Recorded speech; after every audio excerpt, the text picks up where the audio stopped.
February 15, 2004 is a day that many professional wrestling fans from all over the world will remember as the night that Eddie Guerrero won the WWE Heavyweight Championship and became the pinnacle of professional wrestling, sports entertainment, whatever label you want to put on. Eddie Guerrero achieved his dreams. He was down at the lowest of lows just a couple years prior, rose back up, overcame addiction in front of his mother, in front of so many family members, and so many great fans in the historic Cow Palace. Eddie Guerrero absolutely deserved this win. I just wish that the title reign could have gone on longer, and I just wish that he had gotten another crack being the main event, because my God, that he deserved it. I miss Eddie Guerrero to this very fucking day. No wrestler's death hit me harder than Eddie's. Let's get to it. I'm John Renton with the Retro Review, WWE No Way Out 2004 from the historic Cow Palace. So many memorable moments. Roy Shire and a lot of other shows, were run by various promoters. And this was a tough show to watch, in part because Eddie has been gone for so goddamn long. And look, I'm not going to sugarcoat it. He was on borrowed time because of all the stuff that he had done to his body. And he admits that, even though he overcame it. The fact that he was even able to do this, able to come back and able to do this great thing and have this tremendous moment, this tremendous main event against Brock Lesnar. Just before Brock said, see ya, I'm going to go to the NFL and then to New Japan and then to, the UFC and then come back to WWE and then do a bunch of other stuff that now has made him persona non grata. God, what a difference 20 years makes. But man, Eddie Guerrero has been gone for a long time, way too long. I just wish that Eddie had been able to be around a little bit longer, even if he couldn't have wrestled much past, say, WrestleMania 25. I just wish that he was still around to pass on just, whatever he learned, what to do, what not to do, to so many wrestlers, that are still, that were inspired by him. It's hard for me to find the words. Eddie Guerrero is truly and sorely 100% missed, and I'm glad he's a piece, but goddamn. So let's get to some facts and figures about this particular event and the No Way Out lineage, because yes, the Cow Palace, honestly, it would take forever to talk about the history as far as that venue. But yeah, 11,000 fans. It could seat up to about 13,000. It was reduced down to about 11,000. The capacity is between 14 to 16K, depending on what particular sport or entertainment, you decide to have. This had 350,000 buys, which was down from the Rumble the month prior, which had 582,000 buys. It was up from the 200,000 buys that Armageddon 2003 had. And Mania 20 did just over 1 million buys. I mean, that's not really surprising. This didn't do close to what Mania did, but at least to beat the Raw-only show, Armageddon. It was also above what Backlash 2004 did, which was a Raw-only pay-per-view, because this was during the brand split, when they actually tried to have a brand split. And SmackDown had their SmackDown-only pay-per-views, Raw had their Raw-only pay-per-views, and yeah, 295,000 for Backlash 2004. But let's take a look at the history of the No Way Out pay-per-views. So we had In Your House No Way Out. That was 179,000 pay-per-view buys. That was where, Shawn Michaels had his debilitating back injury. It had nothing to do with him needing to go away and get clean himself, which he did. That's not me casting any dispersions or anything on him. He did get clean. And then we get to No Way... Well, it was actually St. Valentine's Day Massacre the next year in the No Way Out slot that had 455,000 pay-per-view buys. These, of course, come from WrestleNomics' site. WrestleNomics is, great to check out. If you can support them on Patreon, do that. They do a lot of great research as far as coming up with the ratings, pay-per-view buys for current stuff and older stuff, WCW and everything else alike. So, No Way Out in 2000 had 480,000 pay-per-view buys. That had Triple H versus Mick Foley as the main event, and the 1999 St. Valentine's Day Massacre, by the way, had Vince versus Stone Cold Steve Austin in a steel cage match, and Paul White made his debut there, and they had already fucked him up about a month in. Speaking of which, Paul White is on here a little bit later on the card, that is. So we go No Way Out 2001, 590,000 pay-per-view buys. I believe it was Rock versus Kurt Angle in the main event, if I recall correctly. I think it was. Because I remember that Kurt Angle lost to The Rock. Then they just kept going with that. They built to Austin versus Rock, which they didn't fuck up by having Vince McMahon speaking a persona non grata for a lot of reasons. They certainly didn't fuck that up by having Austin turn heel. Why would they do that? 2002's No Way Out, 575,000 pay-per-view buys. And then we just start going down, down, and down, and down. 2003, 450,000 pay-per-view buys. 2002, by the way, was Jericho and Stone Cold Steve Austin with the NWO coming down to interfere. 2003, in Montreal. Sorry for any French people. We had Rock versus Hogan 2 with Sylvain Grenier being the crooked referee. A screw job in Montreal. It's a good thing that isn't, something that has a lot of history behind it. So, a lot of mythos. 2005 had 240,000 pay-per-view buys. Yeah, this is where things are really starting to get low. That was Big Show and JBL, I believe, in a barbed wire steel cage match. 2006 is 218,000 pay-per-view buys. That had Kurt Angle versus Undertaker, I believe, in the main event. 2007, 205,000 pay-per-view buys. That was Cena and Batista against Taker and Shawn, I think. No, it was Shawn and... Was it Cena and Shawn against Taker and Batista? I'm actually trying to remember. It was some mixture of that. But then we have 2008's... No Way Out, where we get to 365,000 pay-per-view buys. That was a high mark. We go to 2009. That was 272,000 pay-per-view buys. That was in Seattle, by the way. I would have gone, but I didn't want to. In hindsight, given the people that I was friends with at the time, thankfully I'm not anymore, that would have actually been a mixture of good and bad memories. And then they took a hiatus. I think that's how the phrasing goes. Till 2012, when they came back and it was 200,000 pay-per-view buys. Maybe they'll bring No Way Out back at some point. I don't know, and I don't care. So yeah, pay-per-view starts now. It was all about Eddie overcoming the big beast Brock Lesnar. The Heat or Dark match was Akio, Sakota, and Tajiri. One of those guys was the future Jimmy Wang Yang, and if you can't guess which of the three it was, considering one of the three is Tajiri, who is not Jimmy Wang Yang, I don't know what to tell you. They took on Kidman, Paul London, and Ultimo Dragon. Yes, Ultimo Dragon was on the Heat match. They had some matches here that had no business being on a pay-per-view card, and they had this goddamn match with Ultimo Dragon, Paul London, and Billy Kidman. And they couldn't figure out a way to include this. So Cole and Taz call the action. We open with Tori and Sable. I'm going to quote Jim Cornette when it comes to Sable. I don't know how much, or I don't know what they got for putting a live microphone in front of Sable, but it should have been 3 to 5 years. They had their Playboy spread, which certainly was something that got people talking. I don't know who really would have wanted to look at Sable like that. That's fine if you guys feel that way, but whatever. Tori would be around longer. Sable wouldn't be around much longer. Sable would actually leave. She would end up hooking up with Brock. And gee, I wonder what she thinks about all of Brock's stuff, the rumors and innuendos that are, happening, and the persona non grata stuff going on with him.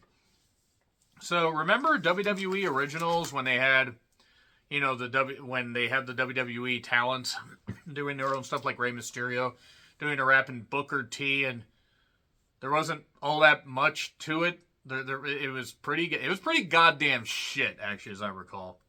I think it was WWE Originals. So, Rikishi and Scotty 2 Hottie took on Doug and Danny Basham and Shaniqua.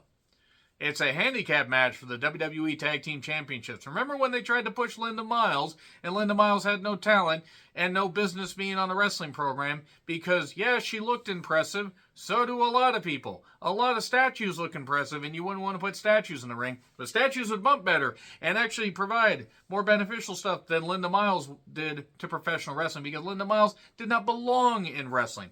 Read up on Linda. You could just tell that she... Yeah, I look impressive. I can do. Why shouldn't I be featured on TV? Maybe you should learn how to wrestle. it's no wonder the Bashams left wrestling. One, the gimmick was absolutely terrible. I've seen some OVW TVs and seen how Doug and Danny Basham were presented. One was a Damager. But OVW TV or not, this Basham stuff was terrible. Then they would go to TNA. They wouldn't be used all that well, and now they're out of wrestling. So, Scotty's worm got stopped by Miss Lindica. I'll workshop that. Probably should have workshopped it before. This was painful because Linda Miles had no business being in a wrestling ring. Rikishi eventually gets tagged. He was massive by this point. He could barely move. He did sell a bit for Linda Miles, God forbid, and did hit a bonsai drop 1, 2, 3. I'd say he flattened Linda, but that would be hard to do considering that her abs stuck out further than whatever. Let's move on. Package on Jamie Noble and Nydia when they were the kissing cousins couple, and boy, what a build that was. Nydia was then blinded by Tajiri's mist, and Jamie took advantage of her. And then because of all the nice stuff that he bought for her, Nydia was pissed because he took advantage of her, so she threw a mink coat in a wood chipper. That was part of the reason why this feud was going on. Also, he had to wear a blindfold for this match. Intergender match. This is basically 2 straight matches with intergender wrestling, which would be fine if WWE knew how to do that, and they never did. Yeah, Jamie cheated by using a blindfold. This was a comedy match.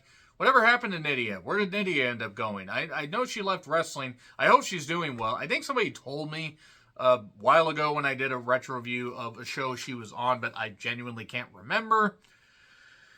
So, then basically, Jamie ends up winning with, like, a dragon, well, not even a dragon sleeper, it's more like an arm trap, to, like, choke. So, whatever, Nydia lost. I think she was, like, gone by, like, the end of the year, very early 2005. Josh Matthews interviews Kurt, who is very vicious and focused, and he's a full-on heel at this point. And Cena said, I didn't attack you last week because that's something the Angle said. I'd smack you right in the face, which he does, and then we get a brief pull apart. This is when Cena was going full-on rap and everything. And then the world's greatest tag team, that was Shelton Benjamin and Charlie Haas.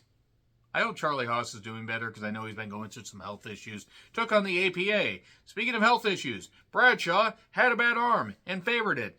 And yeah, this was certainly something. Ron Simmons was about to retire and would retire shortly after Mania 20.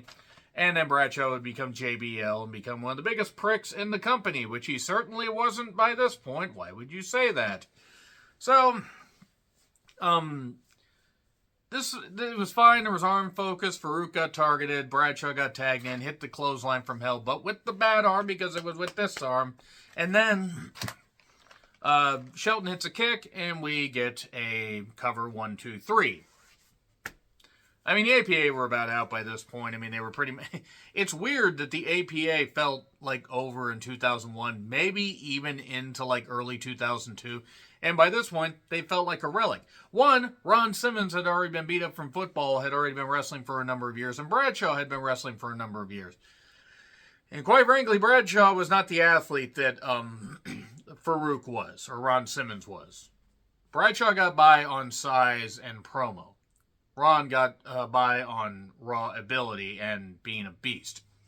So, security then leads Goldberg in, who has a ticket thanks to Stone Cold Steve Austin, because he's suspended from Raw, but he can show up because Brock attacked him in the Royal Rumble. And Goldberg is going to show up, and he is going to make sure that he is right there front and center to see what Brock Lesnar does. And then Heyman shows up, favoring his ribs because he suffered a spear recently on, I believe, SmackDown. And who the hell do you think you are? Then the Spice Girls song pops up. If you know which one I'm talking about, I love you guys. Brock shows up and basically tries to egg on Goldberg. Heyman yells at him to stop and says, you just sit there and be the bitch that you are, and then eventually they get in a confrontation. Heyman tries to distract Goldberg. Brock tries to tackle him, but we get a jackhammer. Goldberg gets arrested. Boy, Goldberg gets arrested a lot on wrestling programs. And then Hardcore Holly attacks Brock Lesnar, reminding us that these guys actually had a feud. because Hardcore Holly got dropped on his neck in like September of 2002. Came back in late 2003. Hardcore Holly actually challenged Brock for the WWE Championship at the Rumble the month before, and it was a match. And this was also a match. Added on heat. It was Hardcore Holly versus Rhino, by the way. You want to talk about somebody that was floating at this point? Rhino was floating. And at one point, he scissors Hardcore. And you think that I'm joking. No, he actually did. This is not a euphemism. So they cut to the Spanish feed for a bit because apparently they were just utterly bored. Gore, Hardcore Harley tumbles outside. A little bit later, hits the Alabama Slammer. 1, 2, 3. This match, by the way, went twice as long as the Noble Nidia match. Went a couple minutes longer than the World's Greatest Tag Team match. And I think actually might have gone on about as long as the Goldberg-Brock confrontation here. Yeah, this match got that much time. By the way, package on Ray and Chavo Jr. And Chavo Jr. said some stuff that I'm not going to repeat here. That he says he was going to beat up Ray, calling him a jumping something or other. Don't say it in the comments, but that's actually what Chavo Jr. said. And I was like, oh, I mean, I guess he can get away with it. Except Chavo's a CTE-ridden idiot, but nevertheless. So, Ray is with Jorge Paez. Not Joan Baez, man. Hello. Hey, Bob, let me finish. Anyway, gets that MST 3K reference. I love you guys. Chavo with Chavo Jr., Chavo Classic. A.K.A. The guy that Roddy Piper. That's why I put the shirt back there. When he was feuding with Chavo, well, Chavo Guerrero at the time, before Chavo Jr. came along, at least came along in the ring, he played the Mexican national anthem on the bagpipes, and then he played La Cucaracha, and then he said, here come the chairs that were bolted down. Night never got started. How Roddy Piper did not die at the Cow Palace that night, I have no idea. I know it wasn't actually the Cow Palace. I'm mixing that in the L.A. territory. I apologize. I just recently watched Madam Web, and I think my brain melted. But nevertheless, he actually did do that and pissed off a lot of Hispanic fans, which, let me tell you, as far as professional wrestling fans, pockets, Hispanic wrestling fans, when you piss off one of, or piss on and piss off somebody that they love, and you try to degrade them, they'll let you know and they'll probably kill you. Because they love their wrestling. Nevertheless, as a Cruiserweight title match, Ray was going to defend the title. And first, we get a video hyping The Undertaker's return. In 28 days, the dead will rise again. Apparently, Jorge was a former boxer. He also could barely see over the top rope, so I don't know what weight class he was. I genuinely don't even remember if I knew he was a boxer back then when I watched this pay-per-view. This was the second longest match of the goddamn show, and there were points where it felt like it. So, the ref tosses the boxer out after he knocks out Chavo Sr., who apparently just stays, motionless for a while. Once that got out of the way, the match was actually all right. It also should have been shorter. I think if you didn't have the boxing, the stuff with him and Chavo, I don't know. I just felt that took away from me because this was a 17, 18-minute match and probably could have gone about 11 and probably just been fine. So after Ray gets a gut buster, hit on him after the off the ropes, Chavo targets the ribs for a good while. There's nothing wrong with being ground-based, but this kind of slowed the match to a crawl. Ray tried a senton, and then a roll through, and a leg vice, single leg crab, and then he tried to really jam in the knee. And what ended up happening is, Ray got to the ropes, and then Chavo Sr. pushes Ray when it looks like Ray's about to get the victory, and Chavo rolls him up 1, 2, 3. So, I know it sounds like I'm kind of just pushing off that match. It wasn't a great match. It wasn't. It was better once they got the stuff with Chavo Sr. and, the little Jorge out of the way. But other than, I don't know. So, Chavo celebrates backstage, and they're by Eddie Guerrero's locker room. Because Eddie Guerrero's name is on this door, right next to a parking area. Good thing with the good placement with the locker rooms there. And he's an addict and a loser. You know what losers win? Nothing. That's why they're losers, Chavo. I'm glad the English language has worked well for you. So John Cena raps to the ring, knocking the Big Show and Kurt Angle because he's going to face both of them. It's a three-way. Oh my. Contenders match. Whoever wins goes on to face a WWE champion at WrestleMania. I almost said the Royal Rumble, and that meant they would have to get in the time machine and go backwards, which is pointless. Why would wrestling ever want to go backwards on things? So, Cena only ended up doing raps to the ring, I think, through some of 2004. I don't know if he was still doing it in 2005. If he was, it wasn't on the pay-per-views. It's been a while, folks. I'm sorry if I don't remember. So, he angered both of them, and then basically this was about them taking down Big Show. First, they both tried to do that. Big Show was dominant. He was also the U.S. champion at the time. Cena had a bad knee where he kind of tweaked it when he landed out, being eliminated from the Royal Rumble. Big Show at one point is on the outside. Angle's trying to German suplex him. It looked like he was trying to just give him, his own Olympic gold medal, performance. Just penetrate the Big Show right there. It's the Big Show. Nothing wrong with that. I'm just saying, just the visual of it was hilarious. So, it picked up later with some near falls, and Angle kept going for the ankle lock. Big Show fought out of it. Angle slam, where Big Show just really landed badly on the apron. I mean, really, ow. Ow. No wonder he had to have a hip replaced and has to have knee replacement. And then ankle lock on John Cena. John Cena taps out. We don't really see that anymore. Mainly because we don't see Cena because we can't see him. But in all seriousness, this is kind of rare. It's hard to believe, how they would have Cena go on, a dominant win streak for a long time, especially by Mania 21. That being said, this wasn't a bad three-way. It's the second messiest three-way I've seen involving men of different size. You don't want to know about the first. I will take no further questions, and I will answer nothing further without a lawyer present.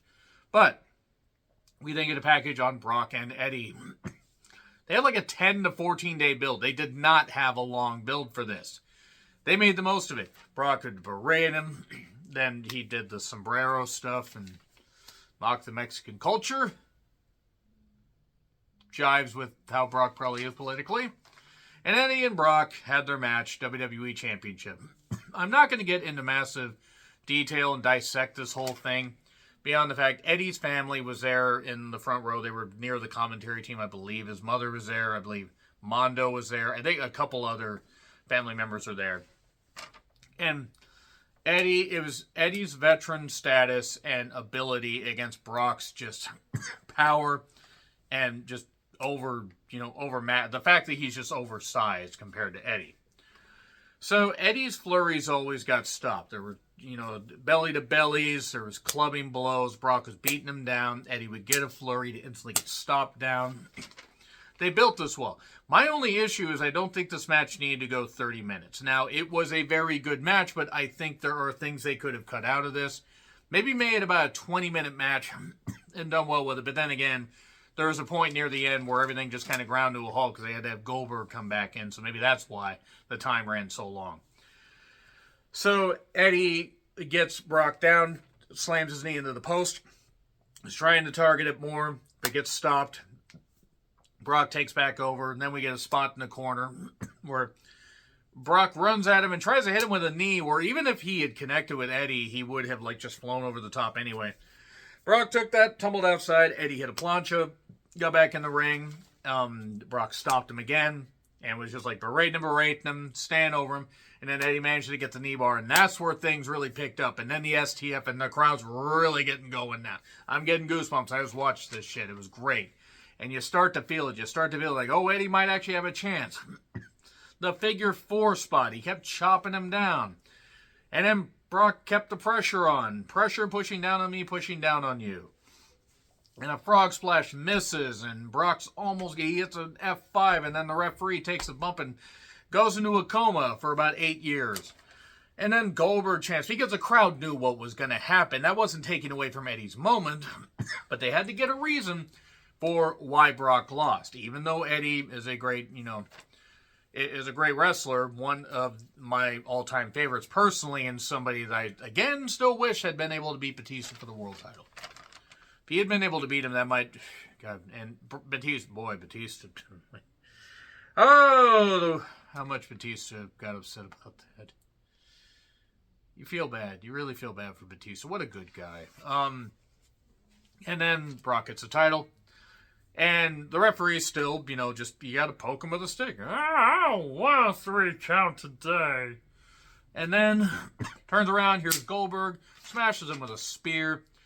And then we get Eddie trying to get the cover, 2 count. And then F5, but the title's down, DDT. And then frog splash, 1, 2, 3. Huge pop, crowd explodes, roof comes off of the Cow Palace. Boy, WWE really had to pay for those repairs. I kid, of course. He celebrates with the fans. Security's like, we need to get this guy back before he gets torn apart. He's part of the company. He has to go celebrate with his mother. And he goes to celebrate with his mother. And all that. And it's great. It's just great. It's great shit. And I just wish that Eddie had been able... One, I wish Eddie had not been so critical of himself as champion. Apparently that he felt... that he wasn't living up to being the main event. It wasn't his fault houses were down. At that point, things were starting to constrict a little bit because his brand split was working, but the whole point is Eddie Guerrero was a great champion. No, he wasn't one of the greatest champions of all time, but he absolutely deserved it. Great match with Kurt. Good series matches with JBL. I just wish he had gotten one more chance. Just one more chance. But you know what? He left a hell of a goddamn legacy, didn't he? And this is one of the best matches of his career, at least of his WWE run. Hell of a goddamn match. Great moment. Eddie absolutely deserved it. And then Brock and Goldberg go on to stink out the joint. And yeah, it was certainly something, wasn't it? Hooray! Anyway, agree, disagree, what I said, like, share, subscribe, Twitter handle in the description. I'm John Retlin. I'll see you soon.